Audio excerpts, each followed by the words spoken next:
Chapter 23.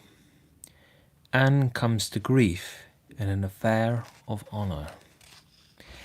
Anne had to live through more than 2 weeks, as it happened, almost a month having elapsed since the liniment cake episode. It was high time for her to get into fresh trouble of some sort. Little mistakes, such as absent-mindedly emptying a pan of skim milk into a basket of yarn balls in the pantry instead of into the pig's bucket, and walking clean over the edge of the log bridge into the brook while wrapped in imaginative reverie, not really being worth counting.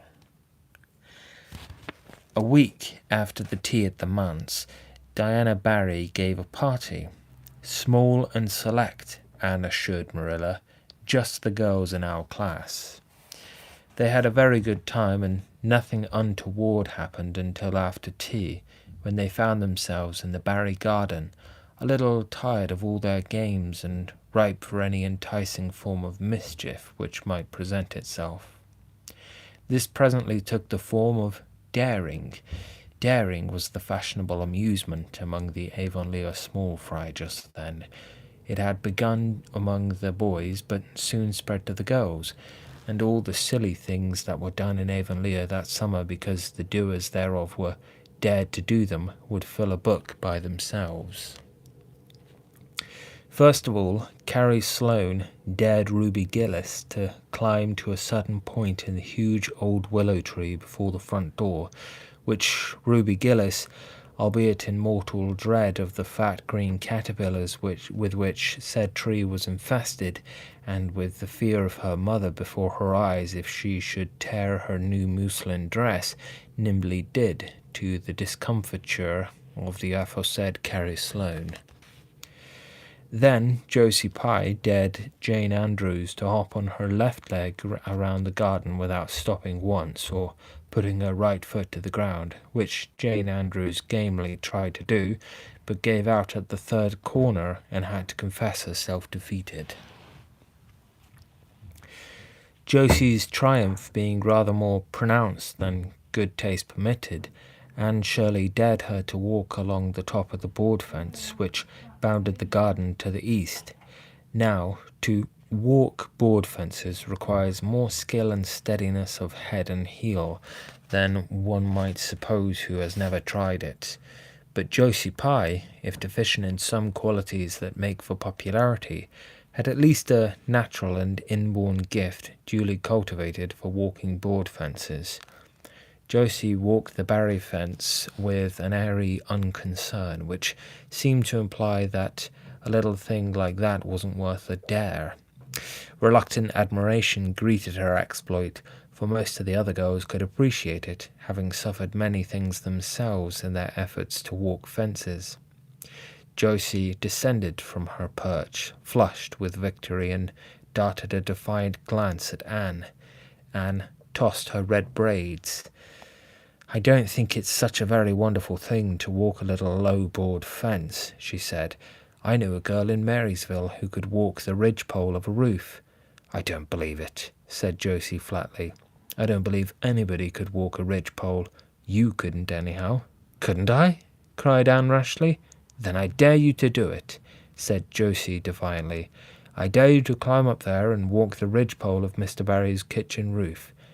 Anne turned pale, but there was clearly only one thing to be done. She walked towards the house where a ladder was leaning against the kitchen roof.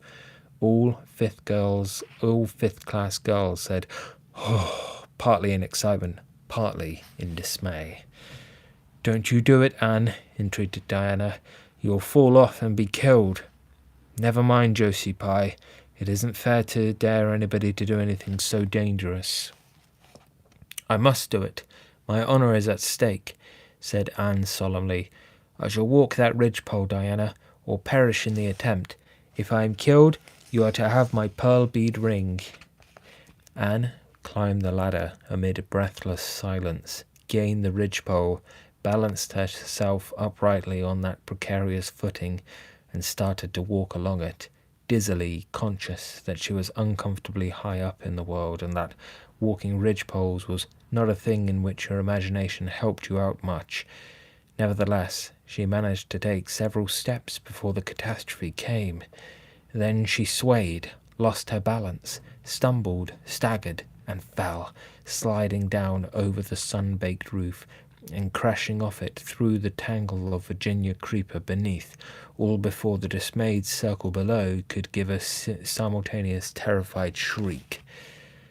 If Anne had tumbled off the roof on the side up which she had ascended, Diana would probably have fallen heir to the pearl bead ring then and there. Fortunately, she fell on the other side, where the roof extended down over the porch so nearly to the ground that a fall therefrom was a much less serious thing. Nevertheless, when Diana and the other girls had rushed frantically around the house, except Ruby Gillis, who remained as if rooted to the ground and went into hysterics, they found Anne lying all white and limp among the wreck and ruin of the Virginia creeper. "Anne, are you killed?" shrieked Diana, throwing herself on her knees beside her friend. "Oh, Anne, dear Anne, speak just one word to me and tell me if you're killed." To the immense relief of all the girls, and especially of Josie Pye, who, in spite of lack of imagination, had been seized with horrible visions of a future branded as the girl who was the cause of Anne Shirley's early and tragic death, Anne sat dizzily up and answered uncertainly, "No, Diana, I am not killed, but I think I am rendered unconscious." "Where?" sobbed Carrie Sloane. "Oh, where, Anne?" Before Anne could answer, Mrs. Barry appeared on the scene.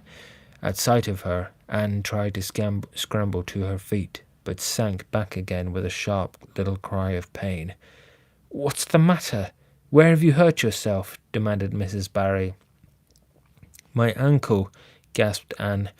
"Oh, Diana, please find your father and ask him to take me home. I know I can never walk there, and I'm sure I couldn't hop so far on one foot when Jane couldn't even hop around the garden." Marilla was out in the orchard, picking a panful of summer apples when she saw Mr. Barry coming over the log bridge and up the slope, with Mrs. Barry beside him and a whole procession of little girls trailing after him. In his arm he carried Anne, whose head lay limply against his shoulder. At that moment Marilla had a revelation. In the sudden stab of fear that pierced her very heart, she realized what Anne had come to mean to her. She would have admitted that she liked Anne, nay, that she was very fond of Anne, but now she knew as she hurried wildly down the slope that Anne was dearer to her than anything else on earth. "Mr. Barry, what has happened to her?" she gasped, more white and shaken than the self-contained, sensible Marilla had been for many years. Anne herself answered, lifting her head. "Don't be very frightened, Marilla. I was walking the ridgepole and I fell off. I expect I have sprained my ankle, but Marilla, I might have broken my neck. Let us look in on the bright side of things." "I might have known you'd go and do something of the sort when I let you go to that party," said Marilla, sharp and shrewish in her very relief. "Bring her in here, Mr. Barry, and lay her on the sofa. Mercy me, the child has gone and fainted." It was quite true. Overcome by the pain of her injury, Anne had one more of her wishes granted to her. She had fainted dead away. Matthew, hastily summoned from the harvest field, was straightway dispatched for the doctor, who in due time came to discover that the injury was more serious than they had supposed. Anne's ankle was broken. That night, when Marilla went up to the east gable where a white-faced girl was lying, a plaintive voice greeted her from the bed. "Aren't you very sorry for me, Marilla?" "It was your own fault," said Marilla, twitching down the blind and lighting a lamp. "And that is just why you should be sorry for me," said Anne, "because the thought that it is all my own fault is what makes it so hard. If I could blame it on anybody, I would feel so much better. But what would you have done, Marilla, if you had been dared to walk a ridgepole?" "I'd have stayed on good firm ground and let them dare away. Such absurdity," said Marilla. Anne sighed. "But you have such strength of mind, Marilla. I haven't. I just felt that I couldn't bear Josie Pye's scorn. She would have crowed over me all my life, and I think I have been punished so much that you needn't be very cross with me, Marilla. It's not a bit nice to faint, after all, and the doctor hurt me dreadfully when he was setting my ankle. I won't be able to go around for 6 or 7 weeks, and I'll miss the new lady teacher. She won't be new anymore by the time I'm able to go to school. And Gil, everybody, will get ahead of me in class. I am an afflicted mortal, but I'll try to bear it all bravely, if only you won't be cross with me, Marilla. There, I'm not cross, said Marilla. You're an unlucky child, there's no doubt about that. But as you say, you'll have the suffering of it. Here now, try and eat some supper. Isn't it fortunate I've got such an imagination? Said Anne. It will help me through splendidly, I expect. What do people who haven't any imagination do when they break their bones, do you suppose, Marilla? Anne had good reason to bless her imagination many a time, and oft during the tedious 7 weeks that followed, but she was not solely dependent on it. She had many visitors, and not a day passed without one or more of the schoolgirls dropping in to bring her flowers and books and tell her all the happenings in the juvenile world of Avonlea. Everybody has been so good and kind, Marilla, sighed Anne happily on the day when she could first limp across the floor. It isn't very pleasant to be laid up, but there is a bright side to it, Marilla. You find out how many friends you have. Why, even Superintendent Bell came to see me, and he's really a very fine man. Not a kindred spirit, of course, but still I like him, and am awfully sorry I ever criticized his prayers. I believe now he really does mean them, only he has got into the habit of saying them as if he didn't. He could get over that if he'd take a little trouble. I gave him a good broad hint. I told him how hard I tried to make my own little private prayers interesting. He told me all about the time he broke his ankle when he was a boy. It does seem so strange to think of Superintendent Bell ever being a boy. Even my imagination has its limits, for I can't imagine that. When I try to imagine him as a boy, I see him with grey whiskers and spectacles, just as he looks in Sunday school, only small. Now it's so easy to imagine Mrs. Allen as a little girl. Mrs. Allen has been to see me 14 times. Isn't that something to be proud of, Marilla? When a minister's wife has so many claims on her time. She is such a cheerful person to have visit you too. She never tells you it's your own fault, and she hopes you'll be a better girl on account of it. Mrs. Lynde always told me that when she came to see me, and she said it in a kind of way that made me feel she might hope I'd be a better girl, but didn't really believe I would. Even Josie Pye came to see me. I received her as politely as I could, because I think she was sorry she dared me to walk a ridgepole. If I had been killed, she would have had to carry a dark burden of remorse all her life. Diana has been a faithful friend. She's been over every day to cheer my lonely pillow. But oh, I shall be so glad when I can go to school, for I've heard such exciting things about the new teacher. The girls all think she is perfectly sweet. Diana says she has the loveliest fair, curly hair and such fascinating eyes. She dresses beautifully, and her sleeve puffs are bigger than anybody else's in Avonlea. Every other Friday afternoon she has recitations, and everybody has to say a piece or take part in a dialogue. It's glorious to think of it. Josie Pye says she hates it, but that is just because Josie has so little imagination.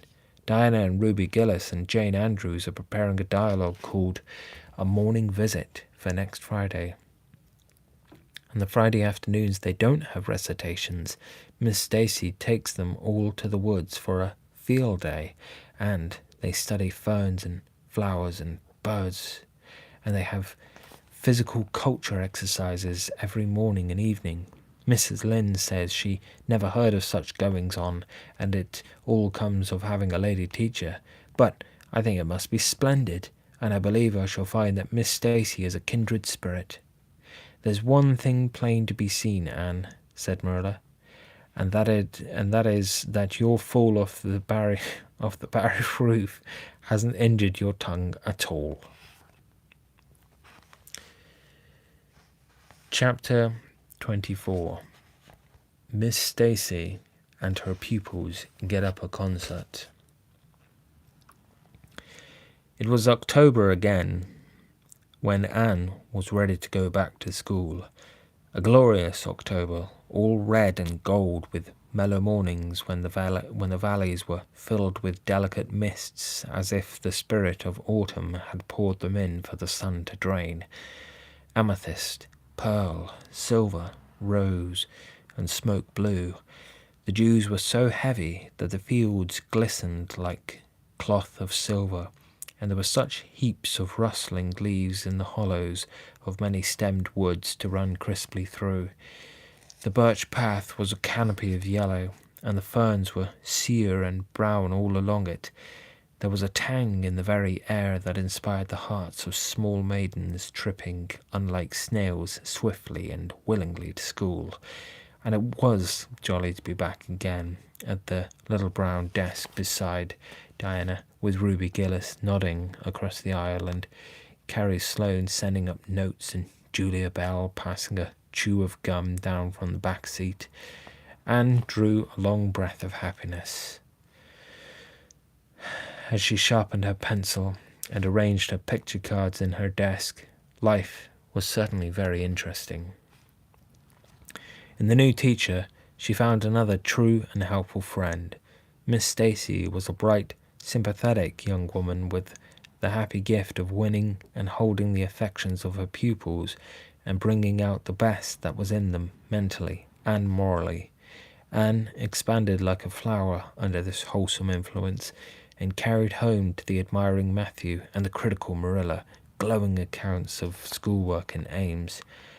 "I love Miss Stacy with my whole heart, Marilla. She is so ladylike, and she has such a sweet voice. When she pronounces my name, I feel instinctively that she's spelling it with an E. We had recitations this afternoon. I just wish you could have been there to hear me recite Mary, Queen of Scots. I just put my whole soul into it. Ruby Gillis told me coming home that the way I said the line, 'Now for my father's arms,' she said, 'my woman's heart farewell,' just made her blood run cold." "Well now, you might recite it for me some of these days out in the barn," suggested Matthew. "Of course I will," said Anne meditatively, "but I won't be able to do it so well, I know. It won't be so exciting as it is when you have a whole schoolful before you hanging breathlessly on your words. I know I won't be able to make your blood run cold."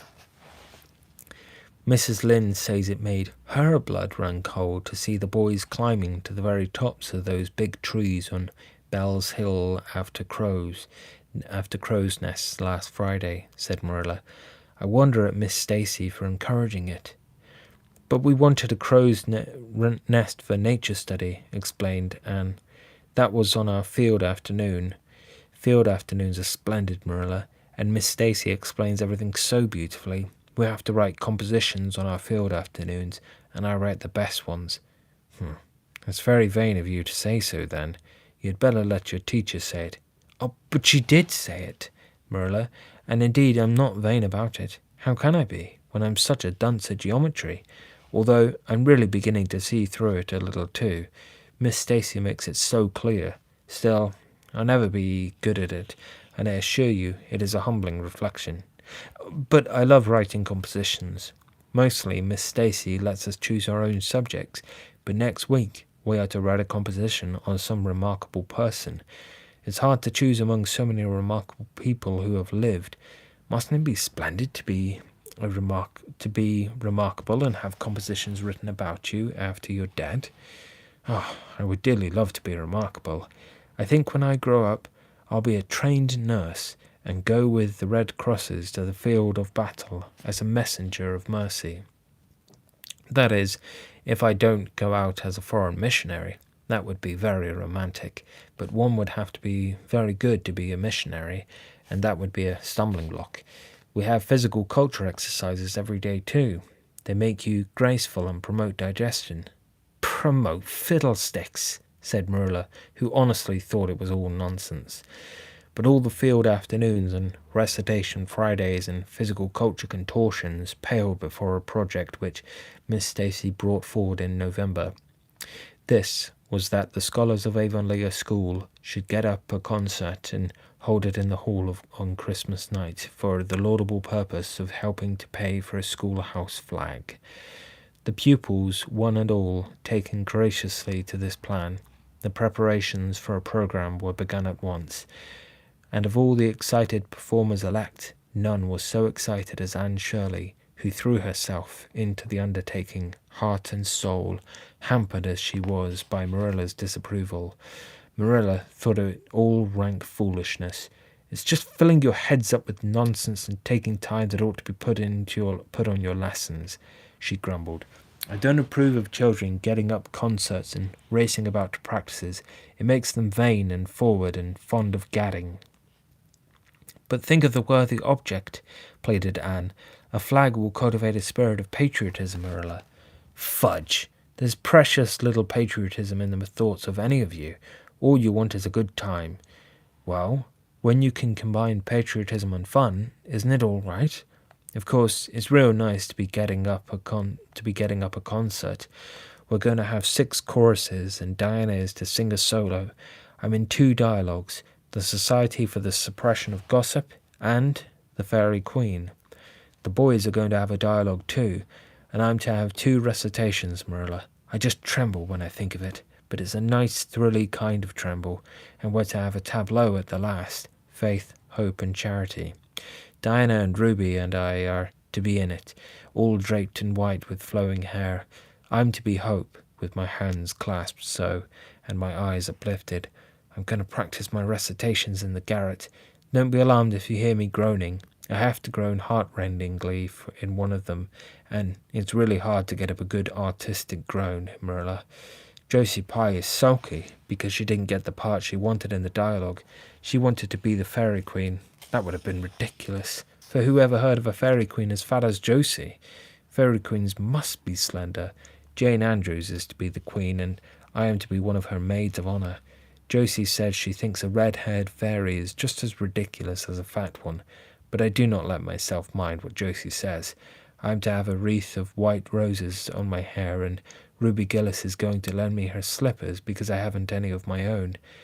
It's necessary for fairies to have slippers, you know. You couldn't imagine a fairy wearing boots, could you? Especially with copper toes. We're going to decorate the hall with creeping spruce and fir mottos with pink tissue paper roses in them, and we are all to march in 2 by 2 after the audience is seated, while Emma White plays a march on the organ. Oh, Marilla, I know you are not so enthusiastic about it as I am, but don't you hope your little Anne will distinguish herself? All I hope is that you'll behave yourself. I'll be heartily glad when all this fuss is over and you'll be able to settle down. You are simply good for nothing just now with your head stuffed full of dialogues and groans and tableaux. As for your tongue, it's a marvel it's not clean worn out."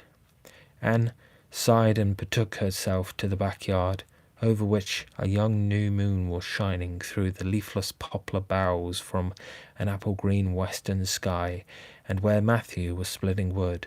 Anne perched herself on a block and talked the concert over with him, sure of an appreciative and sympathetic listener in this instance at least.